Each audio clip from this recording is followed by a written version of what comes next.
Hello everyone, welcome to the radiology room classes. Radiology room classes पे आप लोगों का स्वागत है। आज हम लोग डिस्कस करने वाले हैं MCQs based on the DSA. DSA पे बेस्ड हम लोग एमसीक्यूज को डिस्कस करेंगे डिजिटल सब्ट्रैक्शन जियोग्राफी पे। तो चलिए स्टार्ट करते हैं बिना टाइम वेस्ट करे। पहला क्वेश्चन देखते हैं हम लोग। पहला सवाल है, what is the primary purpose of subtraction in DSA. DSA के अंदर जो हम इमेजेस का सब्ट्रैक्शन करते हैं, पहले हम मास्क इमेज लेते हैं, ठीक है। सेकंड इमेज हम लोग कॉन्ट्रास्ट इमेज लेते हैं, फिर कॉन्ट्रास्ट इमेज में से हम लोग मास्क इमेज को सब्ट्रैक्ट करते हैं। तो ये जो हमारा प्राइमरी पर्पस क्या होता है इस प्रोसेस को करने का, सब्ट्रैक्शन करने का। Enhance soft tissue contrast, remove bone and soft tissue structure from the image, measure blood pressure और रिड्यूस द रेडिएशन डोज।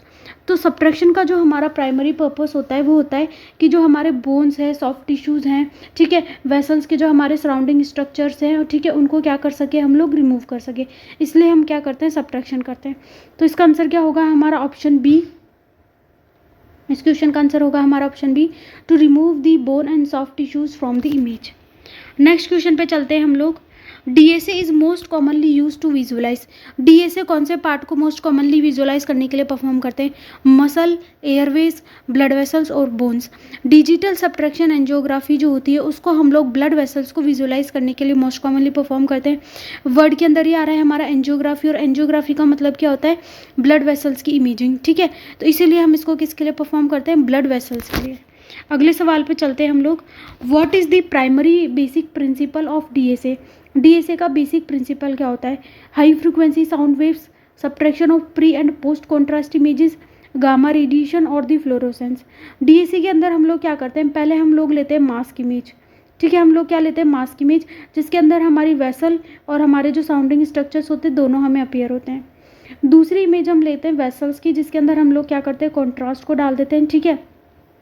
और साथ ही साथ आसपास की जो एनाटॉमी होती है वो भी उसमें हमें अपीयर होती है। फिर हम लोग कॉन्ट्रास्ट में से मास्क इमेज को सब्ट्रैक्ट कर देते हैं, तो फिर हमें सिर्फ वेसल जो होती है, ठीक है, कॉन्ट्रास्ट फिल्ड वेसल जो होती है वो हमें अपीयर होती है। तो ये हमारा किस पे बेस्ड है, ये हमारा बेस्ड है subtraction of the pre and post contrast images. Next question देखते हैं, question number 4। What is the following is a की कंपोनेंट ऑफ डीएसए सिस्टम। इनमें से कौन सा जो है की कंपोनेंट है, इंपॉर्टेंट कंपोनेंट है हमारी डिजिटल सब्ट्रैक्शन एंजियोग्राफी का, ठीक है। MRI scanner, linear accelerator, image intensifier और फ्लैट पैनल डिटेक्टर और गामा कैमरा। देखिए एमआरआई स्कैनर तो हम एमआरआई के लिए यूज़ करेंगे, ठीक है। लीनियर एक्सेलरेटर जो होते हैं हमारे टेलीथेरेपी के लिए इस्तेमाल होते हैं। गामा कैमरा हमारा किस में यूज़ होता है, हमारी जो न्यूक्लियर मेडिसिन की स्कैनिंग होती है जैसे पैट स्कैन वगैरह, उसके अंदर हम लोग गामा कैमरा का यूज़ करते हैं। और इमेज इंटेंसीफायर और फ्लैट पैनल डिटेक्टर जो होता है इसका यूज़ किया जाता है हमारा किसके अंदर, डीएसए के अंदर। डीएसए के अंदर हमारी कौन सी मशीन यूज़ होती है, फ्लोरोस्कोपी, और फ्लोरोस्कोपी के अंदर हम लोग यूज़ करते हैं इमेज इंटेंसीफायर का। तो इसका आंसर हो जाएगा हमारा क्या, इमेज इंटेंसीफायर और the flat panel detector. Next question देखते हैं हम लोग। In DSA what is the name of the image taken before contrast injection. Contrast injection से पहले जो हम इमेज लेते हैं उसको क्या बोलते हैं, अभी मैंने आपको बताया था फर्स्ट क्वेश्चन के अंदर ही। कॉन्ट्रास्ट देने से पहले जो हम लेते हैं इमेज उसको हम बोलते हैं मास्क इमेज, और कॉन्ट्रास्ट देने के बाद वाली जो इमेज होती है वो होती है हमारी क्या, कॉन्ट्रास्ट इमेज। तो इसका आंसर हो जाएगा हमारा option A, mask image. Next question देखते हैं हम लोग। Which contrast media is preferred in DSA. DSA के अंदर कौन से कॉन्ट्रास्ट मीडिया को प्रीफर किया जाता है, barium sulphate, iodinated ionic contrast media, non ionic iodinated contrast media और गैडोलिनियम। तो डीएसए जो होता है हमारा ये क्या है, फ्लोरोस्कोपी का ही एक मेथड है, ठीक है। और इसके अंदर हम लोग क्या यूज़ करते हैं, आयोडीनेटेड कॉन्ट्रास्ट मीडिया का। और आयोडीनेटेड में भी हम लोग लो ओस्मोलर कॉन्ट्रास्ट मीडिया जैसे कि आयोक्सीजेनल, ठीक है, आयोहेक्सोल, आयोपेमिडोल, इन कॉन्ट्रास्ट मीडिया का हम यूज़ करते हैं। और ये क्या होते हैं, हमारे non ionic iodinated monomer contrast media होते हैं। तो इसका आंसर हो जाएगा हमारा ऑप्शन सी, गैडोलिनियम जो होता है हमारा ये किस में यूज़ किया जाता है, एमआरआई में यूज़ किया जाता है।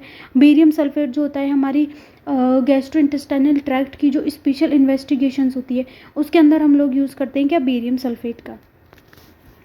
नेक्स्ट क्वेश्चन पे चलते हैं हम लोग, question number 7। The process of removing non vascular structures from final image is called. जो हमारा प्रोसेस होता है नॉन वेस्कुलर स्ट्रक्चर्स को रिमूव करने का फाइनल इमेज में से, उसको हम क्या बोलते हैं, एनहेंसमेंट, फिल्टरिंग, सब्ट्रैक्शन और इंटीग्रेशन। तो फाइनल इमेज में से जो हम लोग नॉन वेस्कुलर स्ट्रक्चर्स को रिमूव करते हैं उसको हम क्या बोलते हैं, उसको हम लोग बोलते हैं सब्ट्रैक्शन। क्या बोलते हैं, सब्ट्रैक्शन। नेक्स्ट क्वेश्चन पे चलते हैं हम लोग। टेम्पोरल सब्ट्रैक्शन टेक्निक इन्वॉल्व्स, हमारी जो डीएसए होता है उसके अंदर हम लोग सब्ट्रैक्शन टेक्निक का यूज़ करते हैं। तो उसमें हम एक तो टेम्पोरल सब्ट्रैक्शन टेक्निक यूज़ करते हैं, एक हमारी डुअल एनर्जी सब्ट्रैक्शन टेक्निक होती है।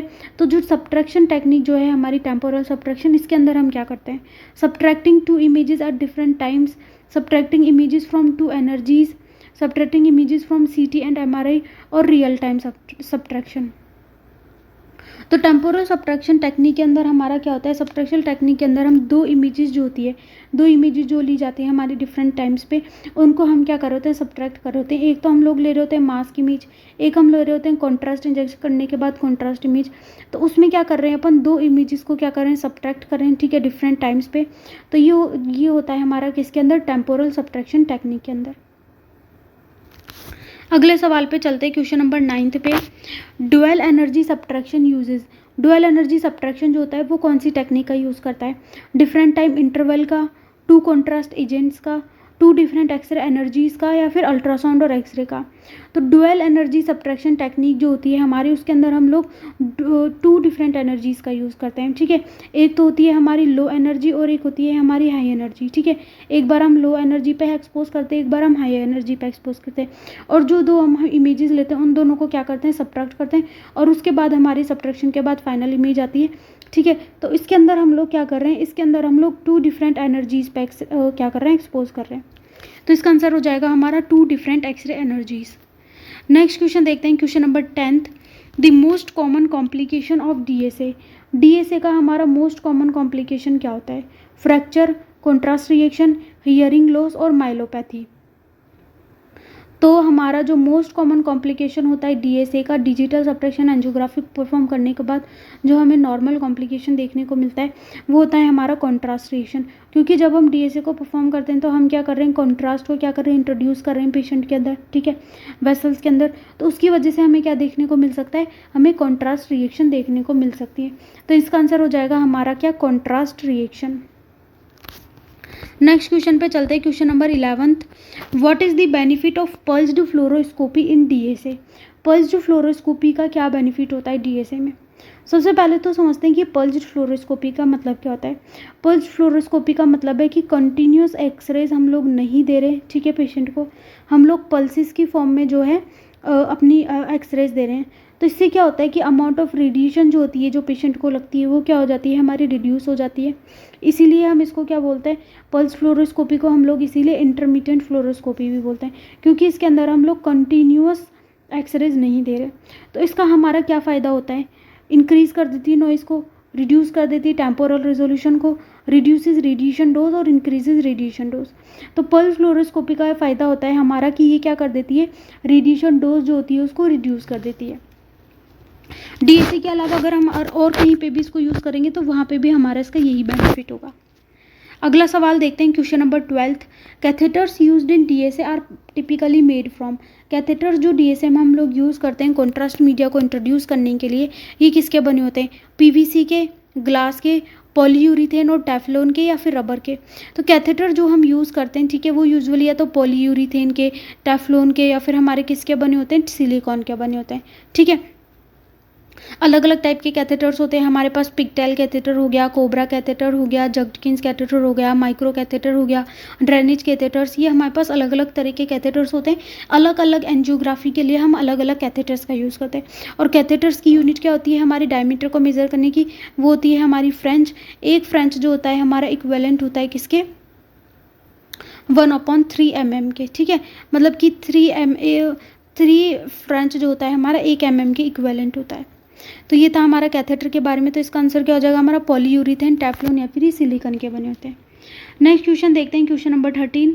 What is the primary advantage of digital imaging in angiography, digital imaging का क्या एडवांटेज है एंजियोग्राफी में, lower cost, poor special resolution, image manipulation and storage, और मोर फिल्म यूसेज। अगर हम डिजिटल इमेजिंग करते हैं एंजियोग्राफी में तो इसका बेनिफिट होता है कि हम लोग क्या कर सकते हैं, पोस्ट प्रोसेसिंग कर सकते हैं इमेज की, ठीक है, उसको लॉन्ग टाइम के लिए स्टोर करके रख सकते हैं, और इमेज के अंदर क्या कर सकते हैं, हम लोग मैनिपुलेशन कर सकते हैं। तो इसका आंसर हो जाएगा हमारा image manipulation and storage. Next question देखिए, question number 14। Which of the following is contraindicated for DSA, इनमें से कौन सा है जो कॉन्ट्रा इंडिकेटेड होता है डीएसए में? Normal renal function, selfish energy, pregnancy और डायबिटीज़ भी नॉर्मल क्रिएटिनिन। तो डीएसए इनमें से हम कौन सी कंडीशन में परफॉर्म नहीं करेंगे? नॉर्मल रीनल फंक्शन है तो हम लोग परफॉर्म करेंगे, ठीक है। प्रेगनेंसी है, प्रेगनेंसी के केस में जो होता है, प्रेगनेंसी के केस में परफॉर्म नहीं किया जाता, क्योंकि डीएसए में हम लोग क्या यूज़ कर रहे हैं? एक्सरेज। डीएसए हमारा क्या है? फ्लोरोस्कोपी का एक मेथड है जिसमें हमारी एक्सरेज का इस्तेमाल होता है। और प्रेगनेंसी अगर है तो प्रेगनेंसी में जो फीटस होगा, ठीक है, उसको क्या लगेगी? हमारी एक्सरेज लगेगी। तो वो क्या क्रिएट कर सकता है? बेबी के अंदर स्केलेटल एबनॉर्मेलिटीज़, ठीक है, कंजेनिटल एबनॉर्मेलिटीज़ हो सकती है बेबी को, ठीक है। और अगर स्टार्टिंग के वीक से, ठीक है, 1 to 10 डेज है तो अबॉर्शन भी हो सकता है। इसीलिए हम लोग क्या करते हैं? प्रेगनेंसी के केस में डीएसए को परफॉर्म नहीं करते। तो प्रेगनेंसी के केस में क्या है? ये कॉन्ट्राइंडिकेटेड होती है। और भी अगर हमारा पुअर रिनल फंक्शन है, ठीक है, डायबिटिक पेशेंट है, इन सब केसेस में भी डीएसए कॉन्ट्राइंडिकेटेड होता है। नेक्स्ट क्वेश्चन देखते हैं, question number 15, which component helps to align catheter movement under fluoroscopy? कौन सा कंपोनेंट है जो कि कैथेटर को अलाइन करने में क्या करता है? हमें हेल्प करता है during the fluoroscopy. Anode, image intensifier, guide wire या फिर कॉन्ट्रास्ट इंजेक्टर? तो हमें पता है कि कैथेटर को हम इंट्रोड्यूस करने के लिए, कैथेटर को अलाइन करने के लिए हम किसका यूज़ करते हैं? हम लोग यूज़ करते हैं गाइड वायर का। गाइड वायर का काम यही होता है कि कैथेटर को क्या कर सके? अलाइन कर सके। हम लोग जहाँ पे भी हमें कैथेटर को प्लेस करना है, जहाँ पे भी हमें कॉन्ट्रास्ट मीडिया को इंट्रोड्यूस करना है, वहाँ तक कैथेटर को प्लेस करने के लिए हम किसका यूज़ करते हैं? हम लोग यूज़ करते हैं किसका? गाइड वायर का। तो इसका आंसर हो जाएगा हमारा गाइड वायर। किसके बने होते हैं गाइड वायर? गाइड वायर हमारे बने होते हैं स्टेनलेस स्टील के, ठीक है। नेक्स्ट क्वेश्चन देखते हैं हम लोग, question number 16, what is the typical frame rate used in DSA to capture vascular flow? Typical frame rate क्या होती है? जो यूजुअल फ्रेम रेट हम लोग डिजिटल सब्ट्रैक्शन एंजियोग्राफी में यूज़ करते हैं वो होती है हमारी 10 to 30 frame per second. Frame rate का मतलब क्या है कि 1 सेकेंड के अंदर हमें कितनी इमेजेस जो है हमारा जो डीएसए सिस्टम है वो कैप्चर करेगा, ठीक है। अगर 10 to 30 फ्रेम पर सेकेंड है तो इसका मतलब ये है कि 1 सेकेंड के अंदर 10 से लेकर 30 इमेजेस तक को जो है हमारा सिस्टम कैप्चर कर सकता है। तो इसका आंसर हो जाएगा हमारा 10 to 30 frame per second. Next question देखते हैं, question number 17, which of the following is not an advantage of DSA? इनमें से डीएसए का कौन सा एडवांटेज नहीं है? High spatial resolution, real time imaging, reduced contrast requirement और एलिमिनेशन ऑफ मोशन आर्टिफैक्ट। तो इनमें से जो एडवांटेज नहीं है वो ये है कि मोशन आर्टिफैक्ट जो होते हैं उनका एलिमिनेशन हमारा डीएसए नहीं कर पाता। हाई स्पेशियल रेजोल्यूशन देखने को मिलता है, रियल टाइम इमेजिंग होती है, रिड्यूस्ड कॉन्ट्रास्ट रिक्वायरमेंट होता है, ठीक है। कॉन्ट्रास्ट अमाउंट जो होता है वो भी हमें क्या रिक्वायर होता है? डीएसए के अंदर कम रिक्वायरमेंट होता है, लेकिन इसके अंदर जो मोशन आर्टिफैक्ट्स होते हैं उनका एलिमिनेशन नहीं होता, ठीक है। तो इसका जो डिसएडवांटेज नहीं है वो है हमारा elimination of motion artefacts. Next question देखते हैं हम लोग, question number 18, for cerebral angiography in DSA the contrast is injected through. Cerebral angiography के लिए डीएसए में कौन से कॉन्ट्रा जो हम इंजेक्ट करते हैं वो कौन सी आर्टरी के थ्रू करते हैं? Subclavian vein, femoral artery, jugular vein और कैरोटिड वेन। तो सेरेब्रल एंजियोग्राफी के लिए हम लोग यूजुअली जो यूज़ करते हैं वेसल वो होती है हमारी फेमोरल आर्टरी, ठीक है। मोस्ट ऑफ द टाइम हम जब भी एंजियोग्राफी परफॉर्म करते हैं तो कॉन्ट्रा जो होता है हमारा फेमोरल आर्टरी के थ्रू ही क्या किया जाता है? इंजेक्ट किया जाता है। नेक्स्ट क्वेश्चन देखते हैं हम लोग, guide wire diameter is commonly. Guide wire की डायमीटर कितनी होती है हमारी यूजुअली जो हम यूज़ करते हैं? 0.001 इंच, 0.01 mm, 0.035 इंच और 1 mm। देखिए mm वाला तो होगा नहीं, क्योंकि जो हमारी गाइड वायर होती है उसकी डायमीटर हम किस में मेज़र करते हैं? इंच में मेज़र करते हैं। और ये 0.018 से लेकर हम लोग 0.035 इंच तक की हम लोग यूज़ करते हैं, ठीक है। तो इसका आंसर क्या हो जाएगा हमारा? 0.035 इंच। नेक्स्ट क्वेश्चन देखते हैं, question number 20, which patient preparation is necessary before DSA? DSA perform करने से पहले क्या प्रिपरेशन करवाएंगे पेशेंट को? पेशेंट को हम बोलेंगे कि क्या रहना है? वेल हाइड्रेटेड रहना है, ठीक है। और नील बाय माउथ मतलब कि कुछ भी नहीं खाना है 4 से 6 घंटे पहले, ठीक है, ताकि नोजिया वॉमिटिंग जो है उसको अवॉइड किया जा सके। तो इसका आंसर क्या हो जाएगा हमारा? Hydration and nil by mouth 4 to 6 hours before the procedure. Next question देखते हैं, DSA is contraindicated in patients with, किन पेशेंट्स के अंदर डीएसए हमारा कॉन्ट्रा इंडिकेटेड होता है? High haemoglobin, poor renal reserve, obesity और स्कोलियोसिस। तो डीएसए जो हमारा कॉन्ट्रा इंडिकेटेड होता है वो हमारा इंडिकेटेड होता है पुअर रिनल रिजर्व की कंडीशन में, ठीक है। अगर पेशेंट की किडनी जो है प्रॉपर्ली फंक्शन नहीं कर रही तो उस केस में डीएसए जो होता है हमारा कॉन्ट्रा इंडिकेटेड होता है। तो इसका आंसर हो जाएगा हमारा poor renal reserve. Next question देखते हैं, question number 22। DSA primary evaluates, DSA क्या इवेलुएट करता है? Brain tissue, lymph nodes, vascular lumen and flow, muscle contractility. तो डीएसए जो प्राइमरी इवेलुएट करता है वो करता है हमारा वेस्क्यूलर ल्यूमेन और फ्लो को, ठीक है। तो इसका आंसर हो जाएगा हमारा vascular lumen and flow.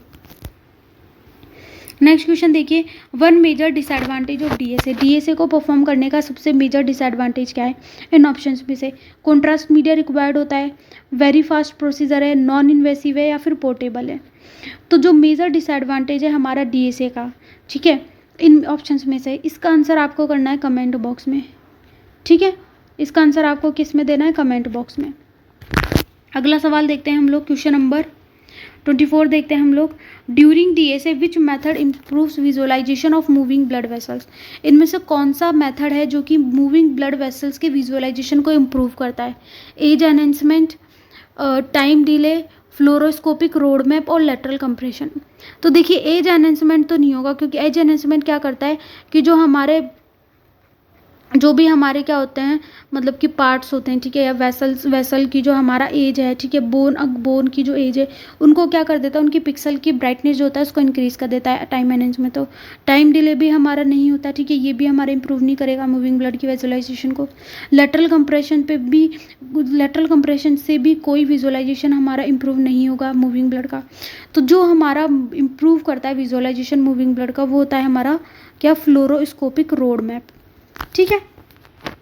Next question देखते हैं, image lag in DSA is due to, image lag क्यों देखने को मिलता है हमें डीएसए में?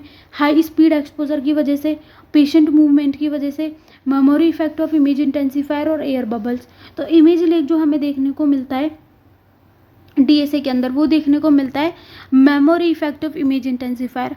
अब देखिए मेमोरी इफेक्ट क्या होता है ना इमेज इंटेंसिफायर में, ये आपको मेरे को कमेंट सेक्शन में बताना है, ठीक है। अगर आप लोग नहीं बता पाते हैं, ठीक है, तो फिर नेक्स्ट वीडियो में अपन इस टॉपिक पर डिस्कस करेंगे कि मेमोरी इफेक्ट क्या होता है इमेज इंटेंसिफायर का। बाकी कमेंट सेक्शन में आपको बताना है। आंसर मैंने बता दी कि ऑप्शन सी होगा इसका आंसर। नेक्स्ट क्वेश्चन देखते हैं, DSA provides best results when, DSA best result कब देता है हमें? When there is no patient movement, when patient is fasting, images are taken quickly और लोअर केवीपी इज यूज। तो डीएसए जो हमें बेस्ट रिजल्ट प्रोवाइड करता है वो करता है जब पेशेंट का जो है बिल्कुल भी मूवमेंट ना हो, ठीक है। When there is no patient movement, उस टाइम पे जो है डीएसए बेस्ट रिजल्ट प्रोवाइड करता है। नेक्स्ट क्वेश्चन देखते हैं, question number 27। The subtraction technique that compares images taken with contrast and without contrast is digital fluoroscopy, sign subtraction, temporal subtraction और CT subtraction. तो ये वाला जो मेथड है ये हम लोग क्या कर चुके हैं, इस टाइप का क्वेश्चन हम पहले भी डिस्कस कर चुके हैं। तो इसका आंसर क्या था हमारा? टेम्पोरल सब्ट्रैक्शन था, ठीक है। बस उसी क्वेश्चन को थोड़ा सा घुमा फिरा के पूछा गया है। नेक्स्ट क्वेश्चन देखते हैं हम लोग, question number 28। Which of the following is used to power the contrast injector in DSA, इनमें से किसका यूज़ करते हैं as a contrast injector? Contrast को इंजेक्ट करने के लिए इनमें से हम किस चीज़ का यूज़ करते हैं डीएसए में? मैनुअल पंप का, electric pressure injector, air syringe और ग्रेविटी। तो इस सवाल का आंसर क्या है हमारा? इलेक्ट्रिक प्रेशर इंजेक्टर जो होता है उसको हम लोग यूज़ करते हैं किसके अंदर? हमारे डीएसए के अंदर। तो इसका आंसर है हमारा electric pressure injector. Next question देखते हैं हम लोग, question number 29। In dual energy subtraction which artefact is reduced compared to temporal subtraction, इसमें से कौन सा आर्टिफैक्ट हमें देखने को नहीं मिलता अगर हम dual energy subtraction technical use करते हैं rather than the temporal subtraction? Blooming artefact, motion artefact, ring artefact और नॉइज आर्टिफैक्ट। तो अगर हम डुअल एनर्जी सब्ट्रैक्शन का यूज़ करते हैं तो मोशन आर्टिफैक्ट जो होता है वो हमें विजुअलाइज नहीं होता। कौन सा आर्टिफैक्ट नहीं होता? Motion artefact. तो इसका आंसर हो जाएगा हमारा मोशन आर्टिफैक्ट। नेक्स्ट और लास्ट क्वेश्चन इस वीडियो का, which of the following modalities can be combined with DSA for hybrid procedures. कौन सी मॉडलिटीज़ को कंबाइन किया जा सकता है डीएसए के साथ अगर हमें हाइब्रिड प्रोसीजर को परफॉर्म करना है? Computed tomography, positron emission tomography, ultrasound और फ्लोरोस्कोपी। तो हम क्या कर सकते हैं, फ्लोरोस्कोपी को क्या कर सकते हैं, कंबाइन कर सकते हैं, ठीक है, अगर हमें हाइब्रिड प्रोसीजर को परफॉर्म करना है। तो ये थे आज के हमारे क्वेश्चंस, ठीक है। 30 क्वेश्चंस जो है हमने बेस्ट जो पॉसिबल थे डीएसए के लिए वो हम लोग डिस्कस कर चुके हैं। Thank you for watching this video, like share and subscribe. और आप हमारे टेलीग्राम चैनल को भी ज्वाइन कर सकते हैं, लिंक जो है डिस्क्रिप्शन बॉक्स में दिया हुआ है।